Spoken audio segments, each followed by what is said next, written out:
What happened after the waitress married the Mafia boss? 3 years after Zara Bennett answered that fateful phone call in Italian and stepped into Dante Moretti's dangerous world, she stood in their Sicilian villa, staring at a pregnancy test, about to face the ultimate test of loyalty. But this time, the danger wouldn't come from outside enemies. It would come from within the families themselves. Welcome back, beautiful souls. This is part 2 of The Waitress Who Answered in Italian, the continuation of Zara and Dante's intense journey. If you haven't watched part 1 yet, the link is in the description. Go watch it first because today's story picks up right where we left off, and trust me, you don't want to miss how they got here. Now, before we dive into what happens when Zara's loyalty is questioned and her life hangs in the balance, make sure you hit that subscribe button, smash the like, and drop a comment telling me where you're watching from. And if you saw part 1, let me know. Did you think Zara and Dante would make it this far? Let's find out what happens next. The Mediterranean sun cast golden ribbons across the terrace of their Sicilian villa as Zara stood before the mirror, her hands trembling slightly as she fastened the clasp of her grandmother's necklace.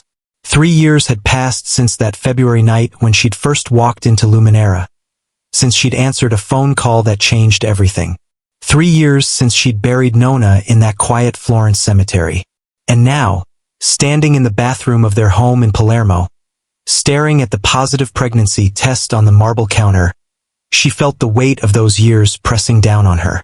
Zara? Dante's voice called from the bedroom. The car's ready. We need to leave in 10 minutes. She quickly wrapped the test in tissue and tucked it into her purse. Tonight wasn't the time. Tonight, they had dinner with Don Castiano and the other heads of the 5 families. Tonight, Dante would present his proposal to expand their operations into Eastern Europe. Tonight, she needed to be his partner, his translator, his strength. The pregnancy could wait. She emerged from the bathroom to find Dante adjusting his tie, his reflection in the floor-to-ceiling windows overlooking the harbor. He'd grown even more commanding over the past 3 years, his presence filling whatever room he entered. Silver threaded through his dark hair now, giving him an air of distinguished authority. But his eyes, when they found hers in the mirror, still held that same intensity that had first captured her.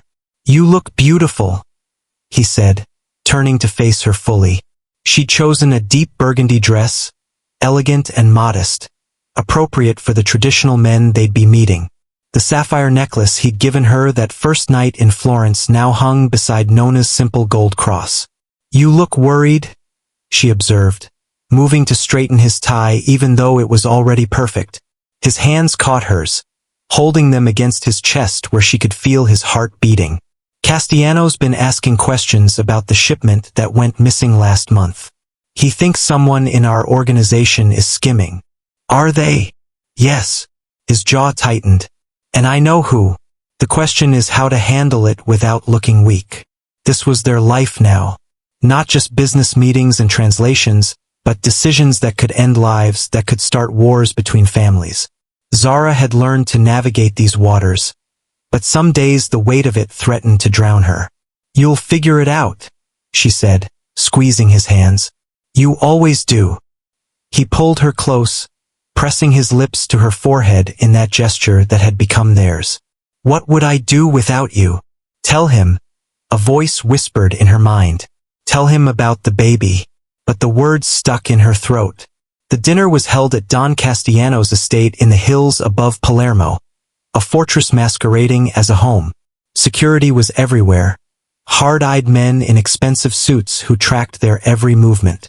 Zara had been to dozens of such dinners over the past 3 years, had translated countless negotiations, had smiled through interminable courses while men discussed territories and percentages and problems that needed to be eliminated.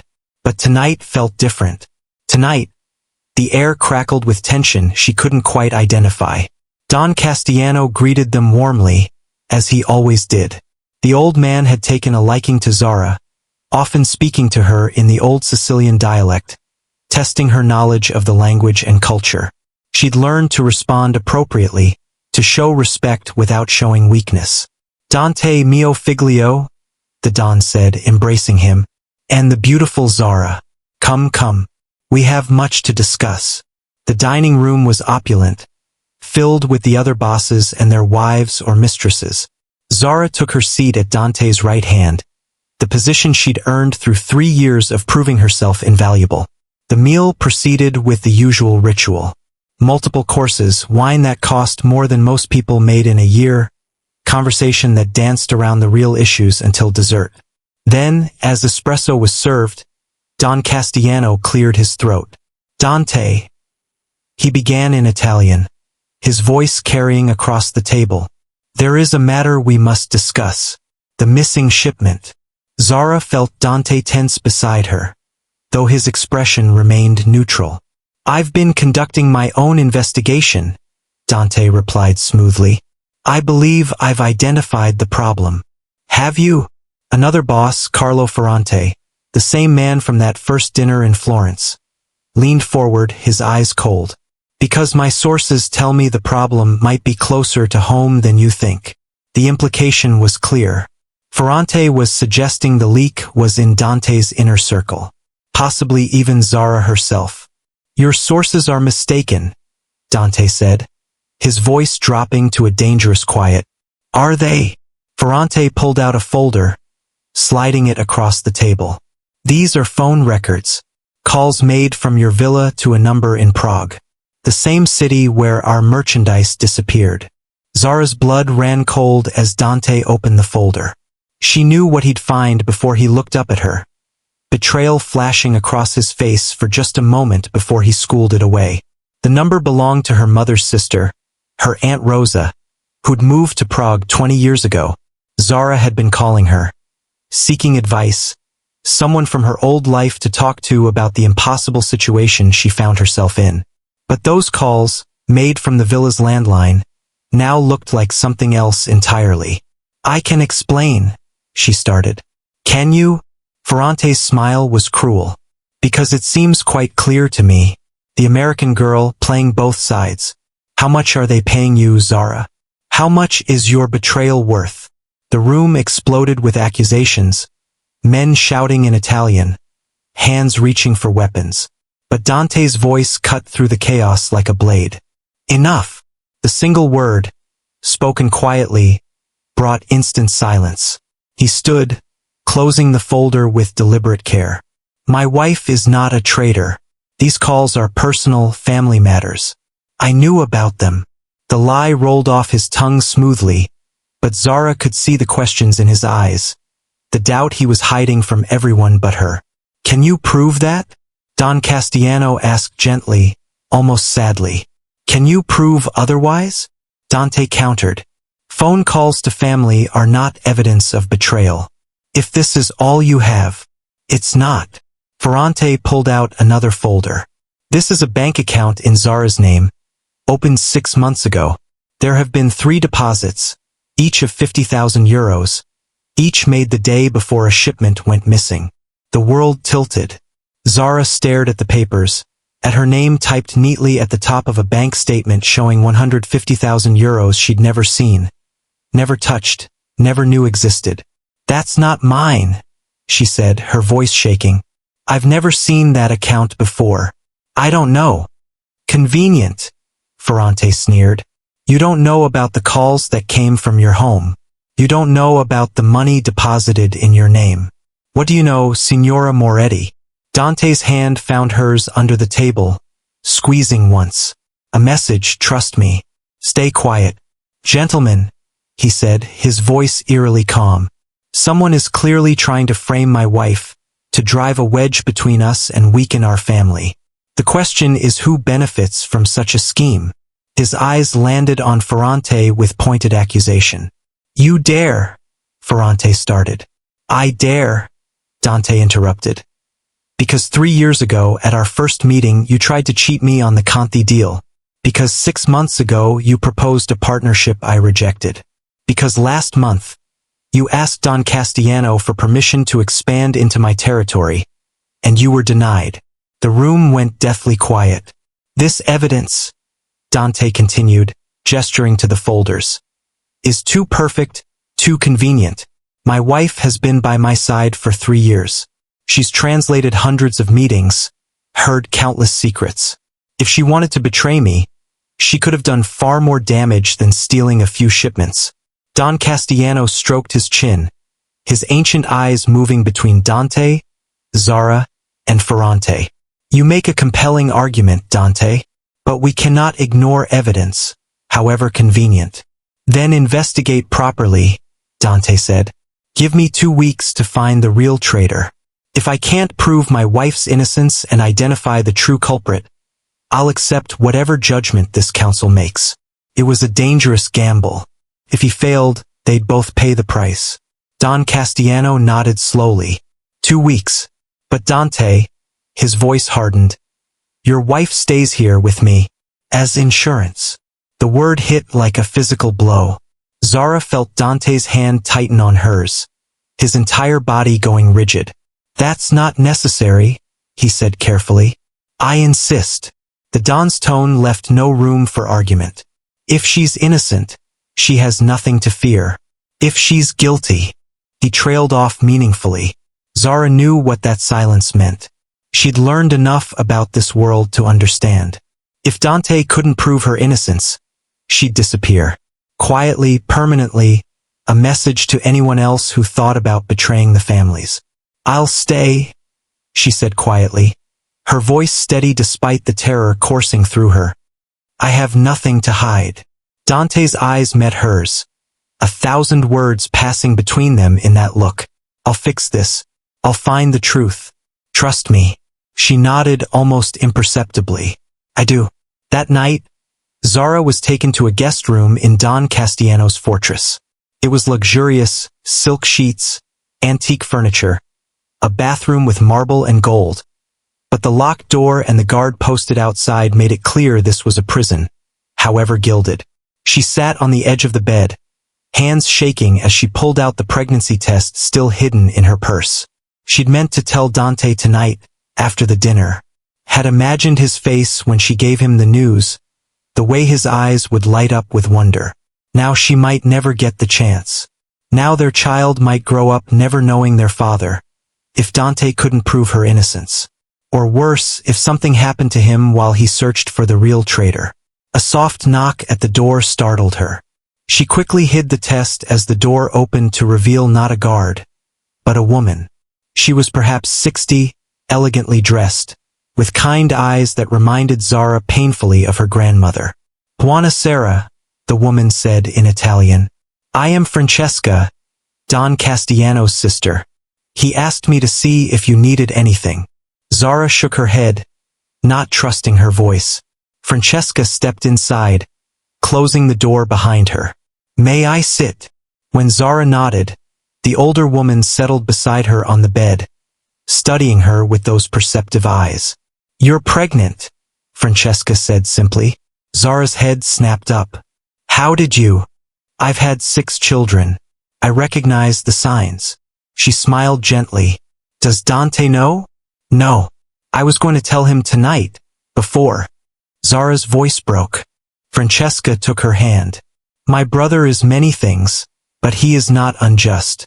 If you're truly innocent, he will see that. And if Dante can't prove it in time? The older woman's expression grew sad. Then I will make sure your child is cared for. I give you my word. It was cold comfort, but comfort nonetheless. Why are you being kind to me? Zara asked. If they all think I'm a traitor. Because I knew your grandmother, Francesca said quietly. Zara froze. What? Rosa Russo. We were friends many years ago before she married your grandfather. Before she knew what he was, what he would become. Francesca squeezed her hand. She was good, like you. She tried to pull Antonio away from that life, tried to save him. She failed, but she never stopped trying. Tears burned Zara's eyes. Nona never told me. There was much she didn't tell you, child. Much she wanted to protect you from. Francesca stood. Get some rest. Whatever comes, you'll need your strength. After she left, Zara lay in the unfamiliar bed, one hand on her still flat stomach, and prayed to a grandmother she'd never properly mourned and a God she wasn't sure she believed in anymore. Please, she thought, please let Dante find the truth. Please let our child know their father. Meanwhile, across the city, Dante was already in motion.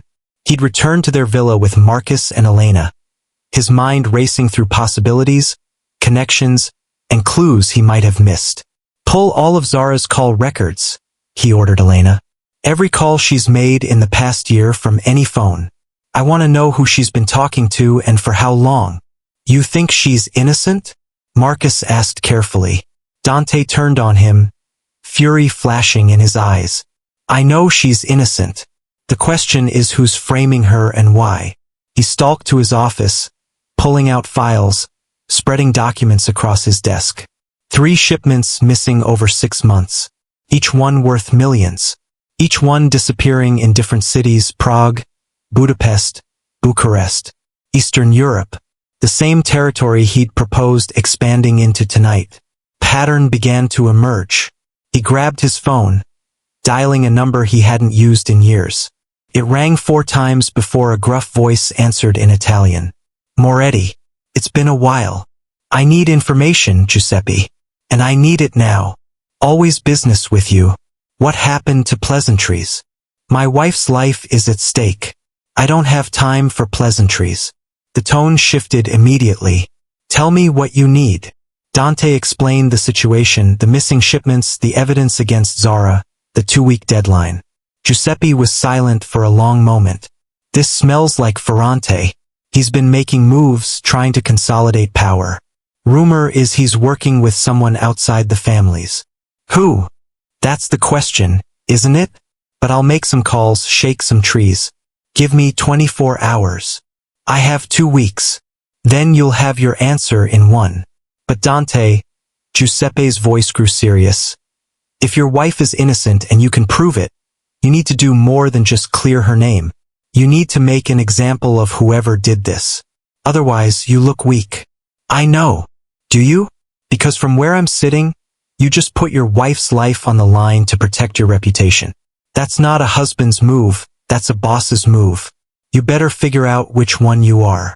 The line went dead. Dante stood alone in his office, staring at the photographs on his desk. His wedding day, Zara in a simple cream dress, smiling at him like he'd hung the moon. Their first anniversary in Florence, standing by Nona's grave. Last Christmas, her laughter caught mid-joy. When had he become his father? When had he started sacrificing the people he loved for power and position? A soft knock interrupted his thoughts. Elena entered, tablet in hand. I've got the call records, she said. And Dante, you need to see this. The next morning, Zara woke to find Francesca had brought breakfast. Fresh fruit, pastries, coffee that smelled like heaven. You need to eat, the older woman said gently. For the baby. Zara picked at a cornetto, her stomach churning with anxiety. How long do you think it will take for Dante to find the truth? My brother gave him 2 weeks. Dante will use every minute. Francesca poured coffee. But there's something you should know. Something about your grandmother and Dante's grandfather. Zara set down her pastry. What about them? Francesca settled into a chair, her expression distant with memory. Your grandmother told you they worked together, yes? That Antonio Russo worked for the Moretti family? Yes. What she didn't tell you is that Antonio and Lorenzo Moretti, Dante's grandfather, were more than partners. They were best friends, closer than brothers. Francesca's eyes grew sad. And they both loved the same woman. The world seemed to tilt again. My grandmother? Yes. Before she married Antonio, Lorenzo courted her. He wanted to marry her, to build a legitimate life away from the family business. But Rosa chose Antonio instead, and Lorenzo never forgave him. Zara's mind raced. But they still worked together? They were still partners. On the surface. But Lorenzo became bitter, reckless. He started taking unnecessary risks, making enemies. When the police finally came for him, it was Antonio who took the fall. He confessed to crimes Lorenzo had committed, went to prison in his place. Why would he do that? Francesca met her eyes. Because Rosa asked him to. Because she knew if Lorenzo went to prison, the entire Moretti empire would collapse, and dozens of families who depended on it would suffer. So Antonio sacrificed himself to save the family that had cost him everything. The parallels to her own situation were too obvious to ignore. Lorenzo owed Antonio a blood debt, Francesca continued. A debt he never repaid before he died. That debt passed to his son, Dante's father. And when he died, it passed to Dante. That's why he helped my grandmother, Zara said slowly. Why he brought me to Italy. Partly. But I think, Francesca smiled gently, he also genuinely fell in love with you, just as Lorenzo loved Rosa. Just as Antonio loved her enough to die for her. History repeating itself. Perhaps. Or perhaps a chance to break the cycle. Francesca stood. Your grandmother made her choice. She chose Antonio despite knowing it would mean a life in the shadows. Now you must decide if you'll do the same for Dante. For days passed in agonizing slowness. Zara was treated well. Good food, comfortable accommodations, even books to read. But she was a prisoner nonetheless. The guard outside her door, the locked windows, the way conversations stopped when she entered a room. All reminders that she was suspected, untrusted, potentially condemned. Francesca visited daily, bringing news when she could. Dante was investigating. He'd found leads. He was closing in on the truth. But 4 days had passed, and Zara was still locked in her golden cage. On the 5th morning, she woke to the sound of shouting. Zara rushed to her door, pressing her ear against the wood. Men's voices, angry and urgent, speaking rapid Italian. She caught fragments, betrayal, proof. Ferrante's name repeated like a curse. Then silence. Footsteps approached her door. The lock clicked. Don Castiano stood in the doorway, his ancient face grave. Behind him, Dante, looking like he hadn't slept in days, his suit rumpled, his eyes wild. Zara, the Don said formally in Italian. Please accept my apologies. You are free to go. The evidence against you was fabricated, and the true traitor has been identified. She barely heard him. Her eyes were locked on Dante, drinking in the sight of him, relief and love and fury warring in her chest. Then she was in his arms, and he was holding her like he'd never let go. His face buried in her hair, his body shaking with something that might have been a sob. I'm sorry, he whispered against her skin. I'm so sorry. I should never have. You found the truth, she interrupted. That's what matters. He pulled back just enough to look at her, his hands framing her face. It was Ferrante working with one of my own men. They were skimming from the shipments, then planting evidence to frame you, hoping to drive a wedge between us, to weaken my position. What will happen to them? Something dark crossed his face. They've been dealt with. She didn't ask for details. She'd learned some things were better left unknown.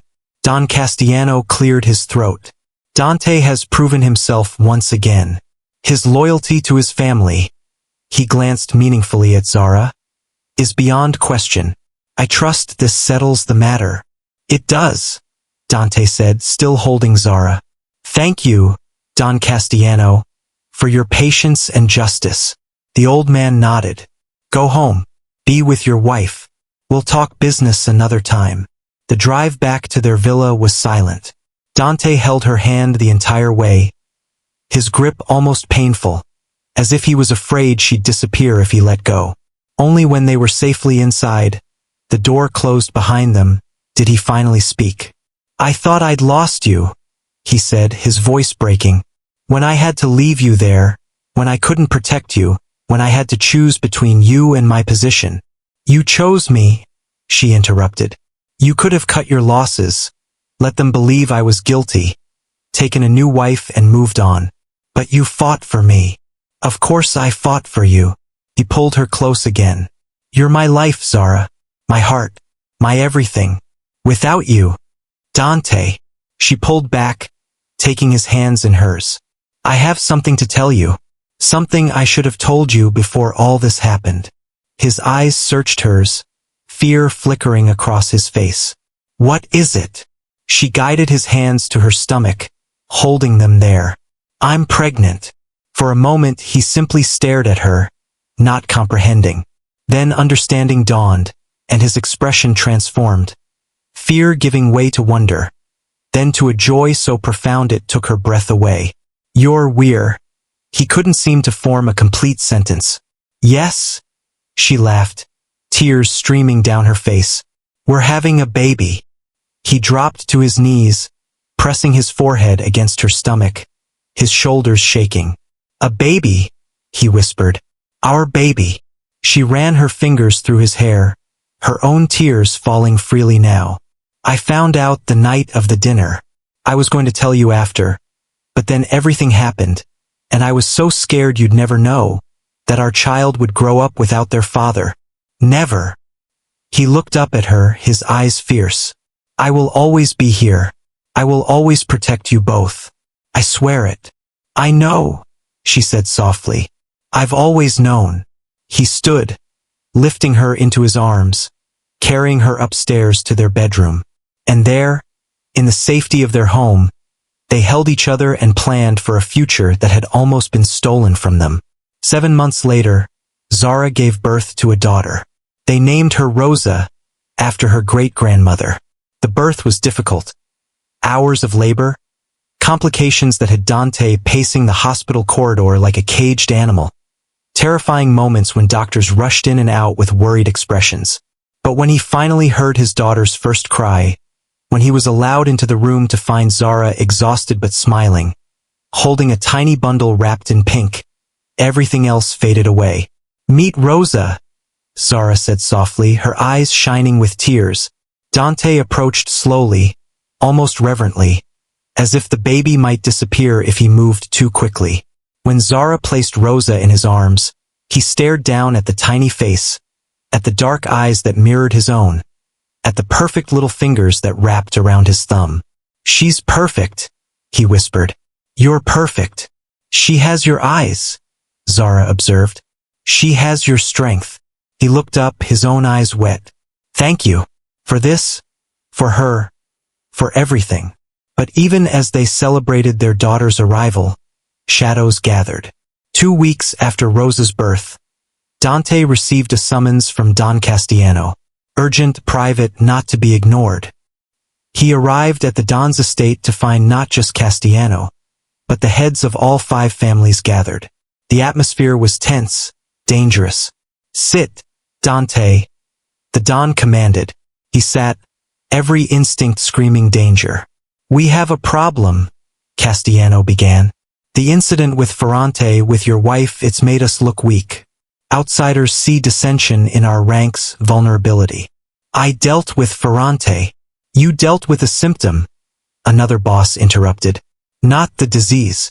The disease is that we're being challenged by the Russians, the Albanians, even the South Americans. They see us as old men clinging to old ways. Dante waited, knowing there was more coming. We need to make a statement, Castiano said. Something that reminds everyone who we are, what we're capable of. We need someone to lead a campaign into these new territories, to push back against these upstarts. And you want me to lead it, Dante said flatly. You're young, smart, ruthless when necessary. And, the Don's eyes gleamed. You have the most to prove. Some still question whether a man with an American wife can truly be one of us. There it was. The real reason for this meeting. What exactly are you asking me to do? We're asking you to go to war, Castiano said simply. To take your men and eliminate the Russian operation in Naples. Completely. Utterly. Leave no doubt about our strength or your loyalty. Dante's mind raced. This wasn't a request.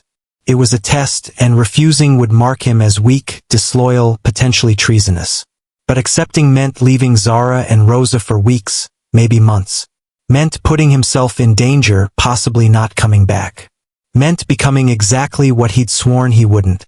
His father, sacrificing family for power. How much time do I have to prepare? He asked finally. 2 weeks. We strike before the Russians know we're coming. That night, Dante sat in the nursery, watching Rosa sleep in her crib. She was so small, so fragile, so perfect. The thought of leaving her, of potentially never seeing her grow up, was unbearable. "You're going," Zara said from the doorway. It wasn't a question. He turned to find her watching him, understanding and resignation in her eyes. "I don't have a choice." "There's always a choice, Dante." She moved to stand beside him, looking down at their daughter. "The question is what you're willing to sacrifice. If I refuse, they'll see it as betrayal. Everything we've built, our position, our protection. Would you rather Rosa grow up with a father who's alive but absent, or remember a father who died for his principles?" The question cut deep. "That's not fair," he said. "None of this is fair." She turned to face him fully. "But I made my choice 3 years ago when I got on that plane. I chose this life, chose you, knowing what it would mean. Now you have to choose. Are you Dante Moretti the boss? Or are you Dante Moretti the father and husband? I don't know how to be both." "Then figure it out." Her voice was soft but firm. "Because I won't raise our daughter alone while you chase ghosts and power. If you go on this campaign, if you put the families before us, don't expect us to be waiting when you get back." It was the first time she'd ever threatened to leave him. The first time she'd drawn a line in the sand.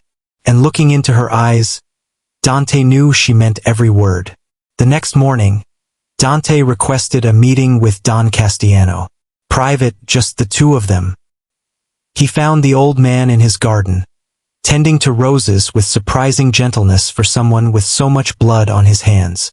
"Don Castellano," Dante began, "I've come to discuss your proposal." The Don straightened, pruning shears still in hand. "And I decline." Silence. A bee buzzed past. Somewhere in the distance, a bird sang. "You understand what you're saying?" Castellano asked carefully. "What this means?" "I understand perfectly." Dante's voice was steady. "For 3 years, I've served this family loyally. I've expanded our territory, increased our profits, dealt with our enemies. But I'm also a father now, and my daughter needs me alive more than this family needs me in Naples. So you choose your family over ours. I choose balance. I'll continue to serve, to contribute, to be loyal. But I won't throw my life away on a campaign designed to prove something we all already know." Castellano studied him for a long moment. Then, surprisingly, he smiled. "Do you know why I really asked you to lead this campaign?" Dante blinked, surprised. "To test my loyalty." "No. To see if you'd learned what your grandfather never did." The old man set down his pruning shears. "Lorenzo Moretti sacrificed everything for power, his friendship with your grandmother's husband, his chance at happiness, eventually his life. He died alone, bitter, filled with regret. I don't understand. I wanted to see if you'd make the same mistake, or if you'd learned from his failures." Castellano's eyes twinkled. "You've chosen wisely, Dante. A man who can't protect his own family can't protect his business family. Go home to your wife and daughter. We'll find another way to deal with the Russians." Dante stared at him, hardly daring to believe. "You're not, I thought. You thought I'd punish you for choosing family? I'm old, Dante, not cruel." He chuckled. "Besides, Francesca would never forgive me if I sent you away from that beautiful baby." Relief washed through him. "Thank you, Don Castellano. Don't thank me yet. You're still expected to serve, to be loyal, to contribute. But," he smiled, "you'll do it as a father and husband first, a soldier second. Now go. Your wife is waiting." Dante practically ran back to his car, his heart lighter than it had been in weeks. He stopped on the way home to buy flowers, a teddy bear for Rosa, and a bottle of Zara's favorite wine. When he burst through the door of their villa, he found her in the nursery, nursing Rosa, her expression guarded. "I didn't go," he said without preamble. "I told Castellano no." Her eyes widened. "What?" "I told him no. I chose you, both of you, over the families." He moved closer, kneeling beside her chair. "You were right. There's always a choice, and I choose this. I choose us." Tears spilled down her cheeks.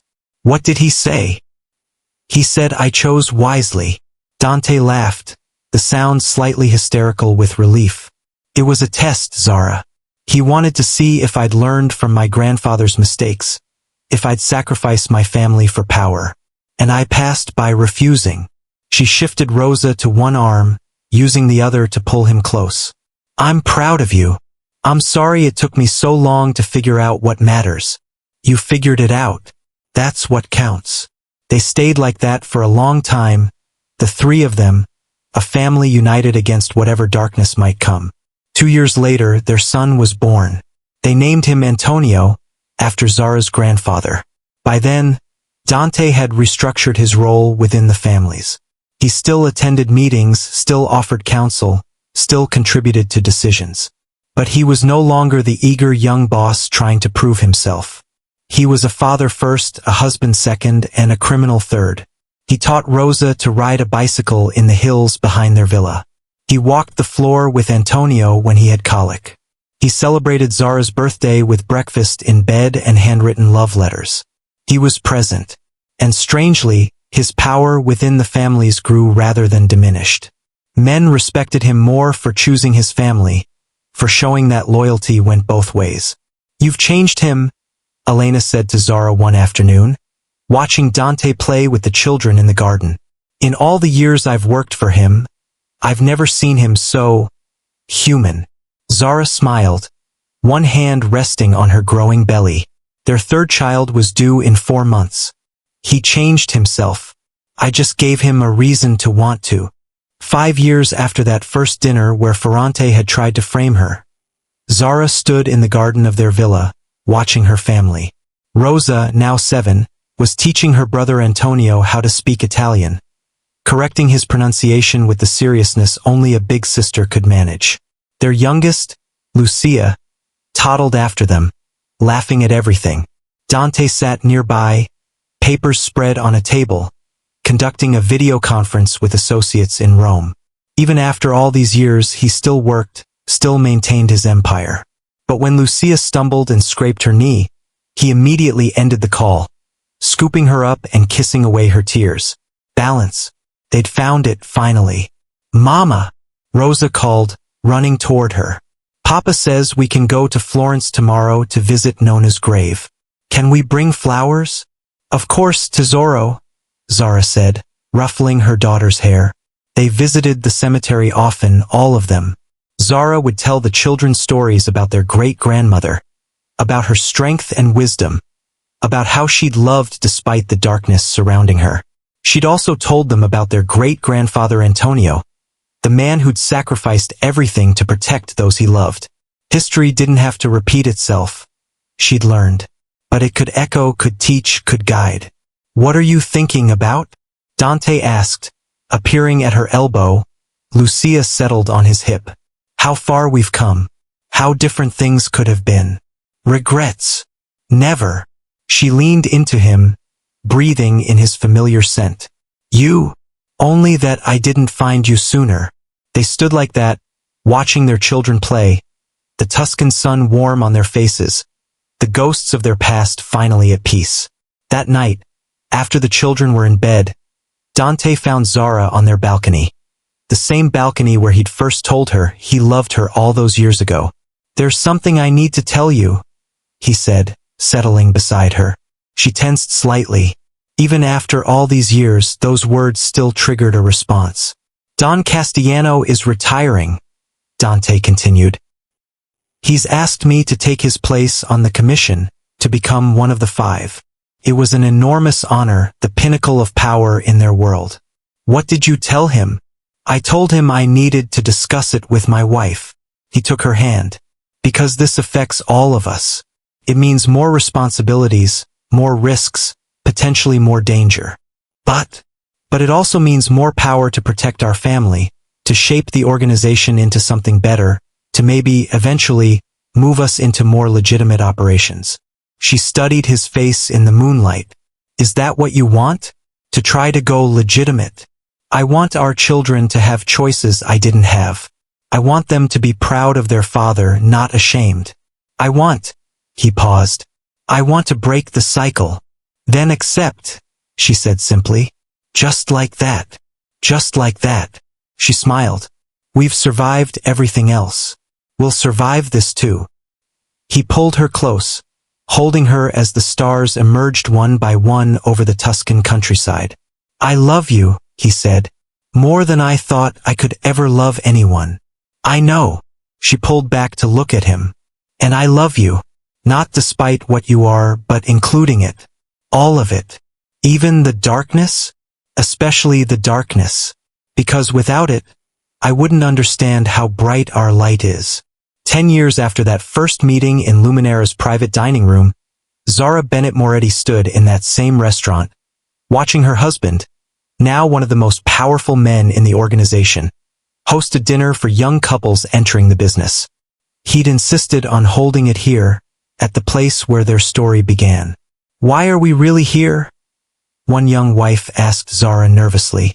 Why did your husband want to meet us? Zara smiled, remembering herself at that age, scared and uncertain, stepping into a world she didn't understand. Because, she said gently, he wants you to know that you have choices, that this life doesn't have to consume you, that you can find balance, that love can survive even in the shadows. The young woman looked skeptical. Is that possible? Look around. Zara gestured to the room where Dante stood, Rosa by his side, teaching her the business just as his father had taught him. We're proof that it is. Later, after the dinner, after the guests had left, after their children were settled with Elena back at the villa, Dante and Zara stood alone in that private dining room. Do you remember? He asked, pulling her close. Everything, she said. Every moment, every choice, every consequence. Would you do it again? Knowing everything you know now. She thought about it. The fear, the danger, the close calls, the nights she'd lain awake wondering if he'd come home. But she also thought about Rosa's laugh, Antonio's curiosity, Lucia's joy. She thought about the family they'd built, the love they'd found, the balance they'd achieved. Yes, she said finally. I'd do it all again. He kissed her then, soft and sweet, in the room where it all began. And outside, the city lights of Manhattan twinkled like stars, indifferent to the dramas played out in its shadows, eternal witness to love stories both doomed and triumphant. Some relationships were forged in darkness and couldn't survive the light. But theirs had been different. Theirs had been tempered by darkness and emerged stronger, brighter, unbreakable. And as they left Luminera hand in hand, walking into the February night just as they had all those years ago, Zara knew with absolute certainty. She'd answered that phone call in Italian in front of exactly the right man at exactly the right time. And everything that came after, the fear, the danger, the love, the family, had been worth it. Every single moment. Thank you so much for watching part 2 of Zara and Dante's story. If you enjoyed seeing how their love survived the ultimate test, how Zara was framed and nearly lost everything, and how they built their family with Rosa, Antonio, and Lucia, let me know in the comments what you thought. Did Dante make the right choice refusing the war? Would you have trusted him to prove your innocence? And the big question, do you want to see part 3? Where we explore what happens when Rosa grows up and discovers the truth about her family's business. Drop your thoughts below, hit that like button, and subscribe so you don't miss what comes next. This is just the beginning of the Moretti family legacy. See you in the next one.